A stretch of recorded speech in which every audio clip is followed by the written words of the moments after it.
So guys, meron ko siyang pupuntahan ditong tribo na Ilonggot. At gusto ko mo siyang matulungan. Kaya guys, punta natin. Go go go! Go go go guys! Go po! Go go natin konti! Ay, wala pala. Kumusta ang buhay mo ngayon?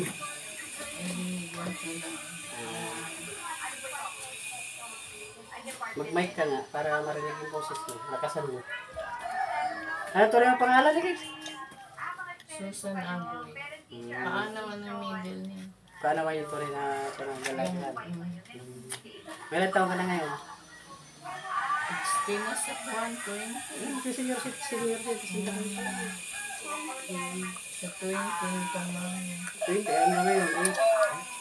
8 ba ngayon na eh? Yun yata nga. 9. Eh di ngayon, di ka na makakunay. Kailan pa nasira yung mata mo na hindi ka na... 2016 yata o 17.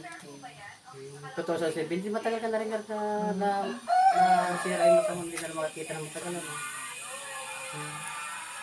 years. 9 years ka na. Ano ba yung dahilan bakit na pulang ka na sira yung mata mo? Alam mo na, may dahil sa simbahan, sa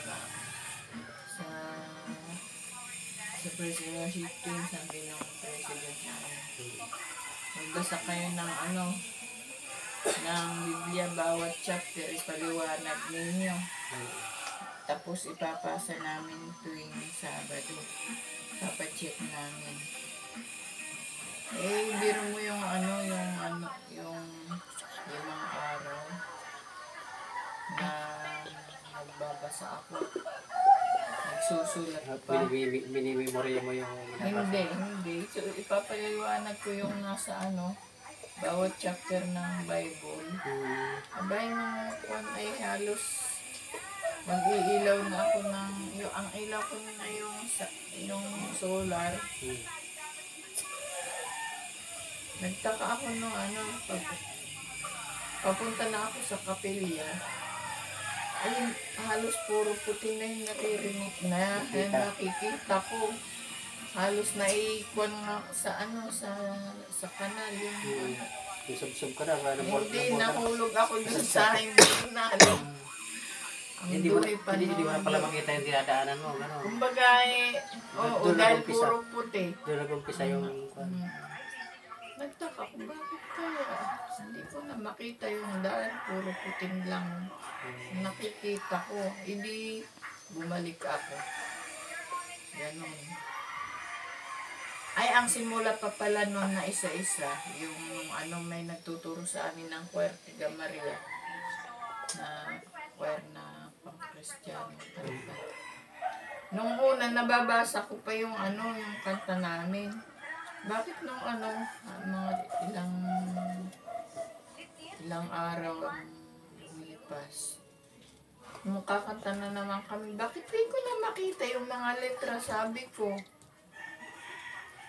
Sabi ko, wala na ito ang labo na. Siguro naligo ka nung kababasa mo. Hindi ako naliligo ng Nung nagbabasa ka na, pas mo na. Hindi. Talagang doon lang talaga yung kaya pala matagal na ako. 2007. Tapos ipinunta ko ni ate sa sabi ng doktor bago mo ipunta dito pag mababa na yung ng sugar, tapos nung hindi naintindihan ni ate Ewan, ipinunta na naman niya ako bakit. Sabi ko, pag-ayos na yung yung mababa na yung sugar niya, sabi niya bago mo ipunta.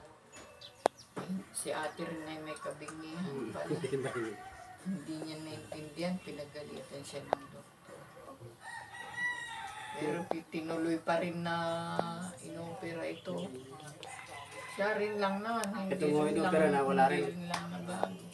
Kaya pala matagal nang hindi ka Kaya ba natin, Lalabas ako pero may kasama ako. kaya ba natin at nagkaroon ka ng gano'n na ako na kung nagpunta rito kaya kasi naisip ko na tulungan ka. Meron ako dadala itong konting pangayuda sa'yo para makatulong man ako sa kahit konti. Pabigyan mo kita ng konting kon ko ba. Charity vlog ko to. May mga sponsor kasi ako na magbibigay ng mga ayuda sa mga senior citizen, sa katulad sa bayan. Kaya kung may dadalang bigas ito.